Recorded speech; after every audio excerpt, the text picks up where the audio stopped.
Hi, I'm Neil O'Grady, osteopath, and today I'm going to talk to you about 5 reasons why we tear our hamstrings. This is an area that is close to my heart because I've torn my own hamstring, and unfortunately or fortunately there's a learning involved. I've had my own hamstring surgically reattached. So there's 5 reasons. Number 1, tight hamstrings. A very obvious one, but nonetheless it would be remiss of me not to mention it. And what I mean by that is someone who doesn't stretch their hamstrings very much, or someone who is inherently just naturally tight. They don't do a proper warm-up before they train, and they hop in the car and drive home after their gym session or after their training session and don't stretch and bring the muscle back to its normal resting length. And over time it tightens up. They have very poor hamstring flexibility. And then what usually happens, they'll go out on a winter night to play five-a-side soccer or something.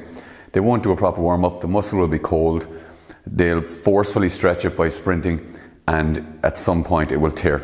Okay, so where your hamstring attaches to your ischial tuberosity on your pelvis, here, your sit bones, or down here onto the pezanserine here, or the fib head here, if it's the biceps femoris.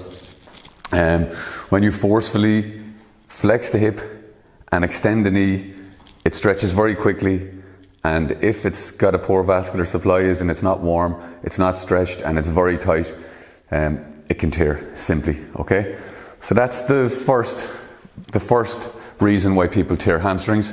Number 2, okay, unbalanced or inappropriate SNC, and I've been a victim of this before.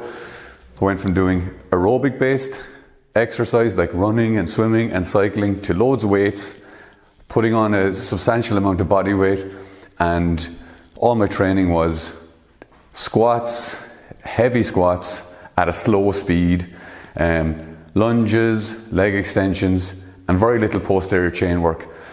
So what I mean by posterior chain work is the likes of a stiff leg deadlift, which involves the hamstrings, the glutes and the low back together in a chain, or even a hamstring curl, or an RDL, or a single leg bridge, or those kind of exercises are more functional.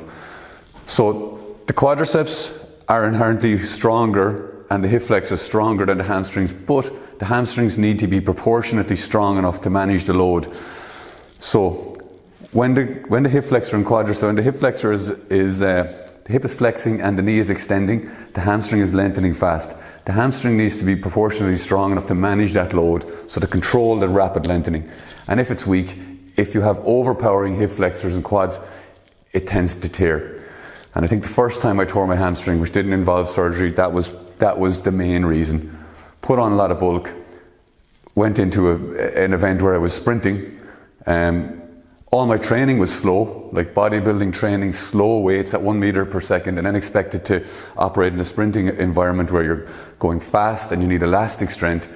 And the training was unbalanced and inappropriate. So don't train at 1 meter per second solely and expect to do an event that's explosive at 13 or 14 meters per second and expect it to transfer well.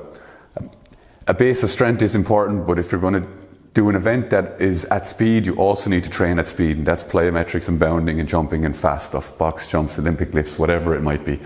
So inappropriate SNC and unbalanced training. Okay, now moving on to reason number 3. Okay, a previous tear. All the research will say the biggest single reason for a hamstring tear is a previous tear.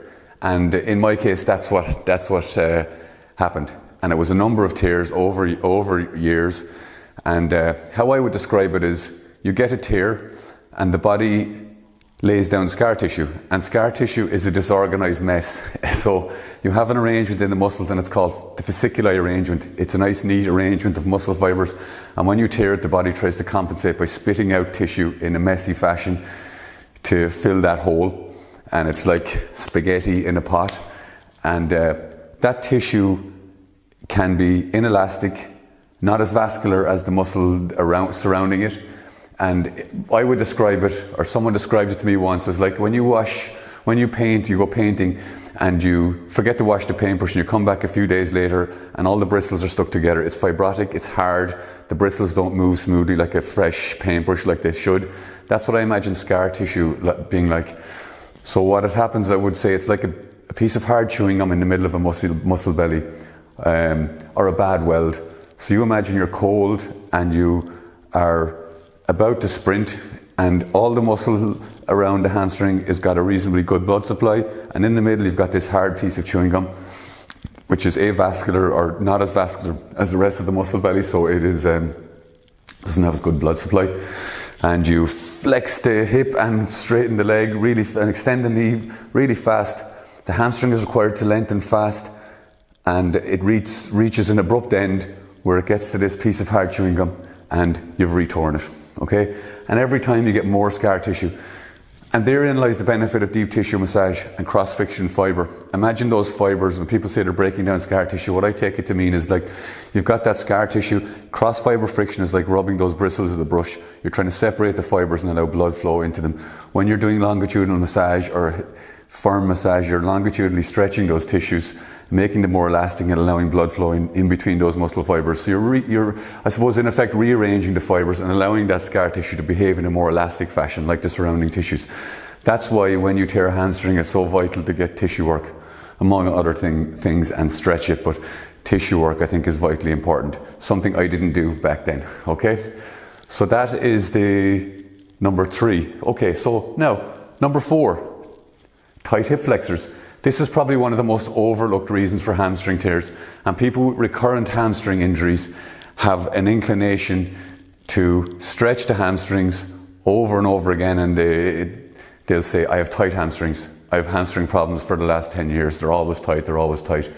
And oftentimes when you look at the hamstrings aren't in fact tight, and all you need to do is a simple orthopedic test such as a Thomas test, and you'll see that the hip flexors are extremely tight. And the effect of tight hip flexors on the hamstrings is opposite to what you would call tight hamstrings. They're not short and tight, they now become long and tight. So let's look at the anatomy of the hamstring. The hamstring will attach to the ischial tuberosity here and down at the back of the knee. When that's tight, it tends to pull the pelvis posterior or backwards, okay? But the hip flexors, namely the psoas and iliacus, being the main 2 hip flexors, will attach. The psoas are like guide wires, meaty guide wires. They will attach to the lumbar spine here and to the inside of the ilium, and they will converge and in around the